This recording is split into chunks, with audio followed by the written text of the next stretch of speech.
BBC news আন্তর্জাতিক সংবাদে আপনাকে স্বাগতম। শুরুতেই সংবাদ শিরোনাম, এরপর বিস্তারিত। মার্কিন ইসরায়েলি হামলায় ইরানের ক্ষতি $270 বিলিয়ন। পোপকে নিয়ে ট্রাম্পের অশালীন মন্তব্য, তীব্র প্রতিক্রিয়া জানালেন মেলোনি। মার্কিন অবরোধের ফলে নতুন কৌশলে ইরান, যে কারণে যুক্তরাষ্ট্রকে চাপ দিচ্ছে সৌদি। যে দুই কারণে ইরানের ইউরেনিয়াম নিতে চায় রাশিয়া। আপনি যদি মুসলিমদের পাশে থাকতে চান তাহলে ভিডিওতে লাইক করে চ্যানেলটি অবশ্যই সাবস্ক্রাইব করে দিবেন এবং কমেন্টে জানিয়ে দিবেন আপনার মূল্যবান মতামত। মার্কিন ইসরায়েলি হামলায় ইরানের ক্ষতি $270 বিলিয়ন। যুক্তরাষ্ট্র ও ইসরায়েলের যৌথ হামলায় প্রায় $270 বিলিয়ন ক্ষতি হয়েছে বলে প্রাথমিকভাবে অনুমান করেছে ইরান সরকার। মঙ্গলবার 14 এপ্রিল এ তথ্য জানান দেশটির সরকারের মুখপাত্র ফাতেমেহে মোহাজেরানি। ইরানের আধা সরকারি সংবাদ সংস্থা তাসনিমের বরাতে আনাদোলু জানিয়েছে, ফাতেমেহে মোহাজেরানি রাশিয়ার সংবাদমাধ্যম আরআইএ নোভোস্তিকে বলেন, আমাদের আলোচক দল যে বিষয়গুলো নিয়ে কাজ করছে তার একটি হল যুদ্ধের ক্ষতিপূরণের প্রশ্ন। ইসলামাবাদে হওয়া আলোচনাতেও এই বিষয়টি উত্থাপন করা হয়েছিল। তবে $270 বিলিয়ন এই হিসাব চূড়ান্ত নয় বলে তিনি উল্লেখ করেন। তার ভাষায়, ক্ষয়ক্ষতির পরিমাণ সাধারণত বিভিন্ন স্তরে মূল্যায়ন করতে হয়।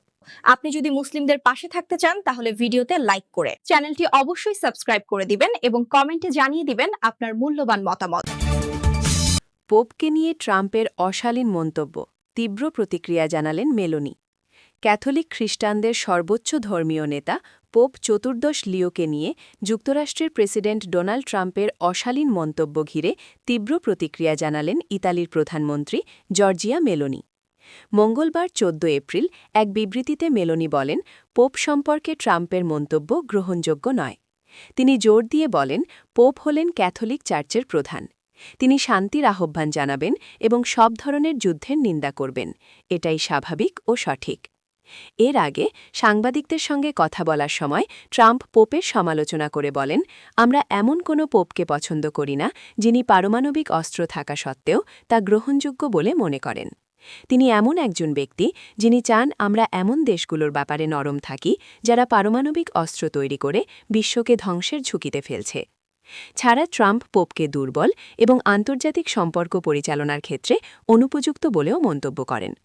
বিশ্লেষকরা মনে করছেন, ধর্মীয় ও রাজনৈতিক নেতাদের মধ্যে এ ধরনের মন্তব্য আন্তর্জাতিক অঙ্গনে নতুন করে বিতর্কের জন্ম দিতে পারে। আপনি যদি মুসলিমদের পাশে থাকতে চান তাহলে ভিডিওতে লাইক করে চ্যানেলটি অবশ্যই সাবস্ক্রাইব করে দিবেন এবং কমেন্টে জানিয়ে দিবেন আপনার মূল্যবান মতামত। মার্কিন অবরোধের ফলে নতুন কৌশলে ইরান, যে কারণে যুক্তরাষ্ট্রকে চাপ দিচ্ছে সৌদি আরব। মার্কিন প্রেসিডেন্ট ডোনাল্ড ট্রাম্প নির্দেশিত অবরোধ তুলে নিয়ে যুক্তরাষ্ট্রকে পুনরায় আলোচনার টেবিলে ফেরার জন্য চাপ দিচ্ছে সৌদি আরব। আরব কর্মকর্তাদের মতে, হরমুজ প্রণালী বন্ধ করে দেওয়ার এই মার্কিন পদক্ষেপ ইরানকে আরও ক্ষুব্ধ করে তুলতে পারে, যার ফলে অন্যান্য গুরুত্বপূর্ণ নৌপথগুলোতেও বিশৃঙ্খলা তৈরির আশঙ্কা রয়েছে। মার্কিন সংবাদমাধ্যম ওয়াল স্ট্রিট জার্নালের খবরে বলা হয়েছে, ইরানের পঙ্গু হয়ে যাওয়া অর্থনীতির ওপর চাপ বাড়াতেই মূলত এই অবরোধ। তবে সৌদি কর্মকর্তারা হুঁশিয়ারি দিয়ে বলেছেন, এর জবাবে ইরান কৌশলগতভাবে অত্যন্ত গুরুত্বপূর্ণ বাব এল মানদেব প্রণালী বন্ধ করে দিতে পারে। লোহিত সাগরের এই প্রবেশপথটি বর্তমানে সৌদি আরবের তেল রপ্তানির অবশিষ্ট ভরসা।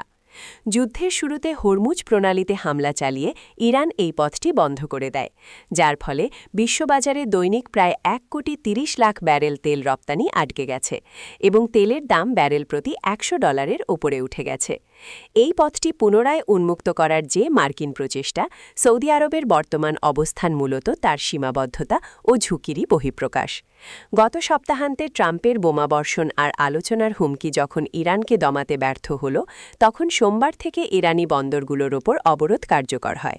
হোয়াইট হাউসের মুখপাত্র আনা কেলি বলেন, প্রেসিডেন্ট ট্রাম্প স্পষ্টভাবে চেয়েছেন জ্বালানির অবাধ প্রবাহ নিশ্চিত করতে হরমুজ প্রণালী যেন সম্পূর্ণ উন্মুক্ত থাকে।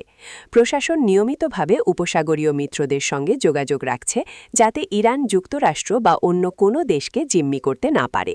আপনি যদি মুসলিমদের পাশে থাকতে চান তাহলে ভিডিওতে লাইক করে চ্যানেলটি অবশ্যই সাবস্ক্রাইব করে দিবেন এবং কমেন্টে জানিয়ে দিবেন আপনার মূল্যবান মতামত। যে দু কারণে ইরানের ইউরেনিয়াম নিতে চায় রাশিয়া। যুক্তরাষ্ট্র ও ইরানের মধ্যে চলমান উত্তেজনার মধ্যে তেহরানের উচ্চমাত্রার সমৃদ্ধ ইউরেনিয়াম নিজেদের হেফাজতে নেওয়ার প্রস্তাব আবারও দিয়েছে রাশিয়া। সোমবার ১৩ এপ্রিল ক্রেমলিনের মুখপাত্র দিমিত্রি পেসকভ জানান, প্রেসিডেন্ট পুতিন এই প্রস্তাব যুক্তরাষ্ট্র ও আঞ্চলিক দেশগুলোর সঙ্গে আলোচনায় তুলে ধরেছিলেন এবং মস্কোর সেই অবস্থান এখনও অপরিবর্তিত রয়েছে। সোমবার সাংবাদিকদের সঙ্গে আলাপকালে ক্রেমলিনের মুখপাত্র দিমিত্রি পেসকভ বললেন, প্রেসিডেন্ট পুতিন যুক্তরাষ্ট্র এবং আঞ্চলিক দেশগুলোর সঙ্গে আলাপকালে এই প্রস্তাবটি উত্থাপন করেছিলেন। রাশিয়ার সেই প্রস্তাব এখনও বহাল রয়েছে, যদিও এখন পর্যন্ত এর ওপর কোনো কার্যকর পদক্ষেপ নেওয়া হয়নি। ইরানের ইউরেনিয়াম নিজেদের হেফাজতে রাখার পেছনে দুটো কারণ কাজ করছে বলে জানা যাচ্ছে।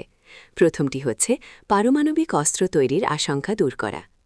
মস্কোর মূল যুক্তি হল, ইরানের সমৃদ্ধ ইউরেনিয়াম রাশিয়ার কাছে সংরক্ষিত থাকলে তেহরানের পারমাণবিক অস্ত্র তৈরির সম্ভাবনা কার্যত নির্মূল হবে।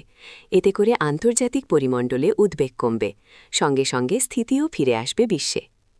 গত ফেব্রুয়ারির শেষভাগ থেকে শুরু হওয়া ইরান, যুক্তরাষ্ট্র, ইসরায়েল যুদ্ধ বিশ্ব অর্থনীতিতে ব্যাপক অস্থিরতা তৈরি করেছে। এই পরিস্থিতি সামাল দিতে রাশিয়া মধ্যস্থতার ভূমিকায় নামতে চাইছে বলে বিশ্লেষকরা মনে করছেন।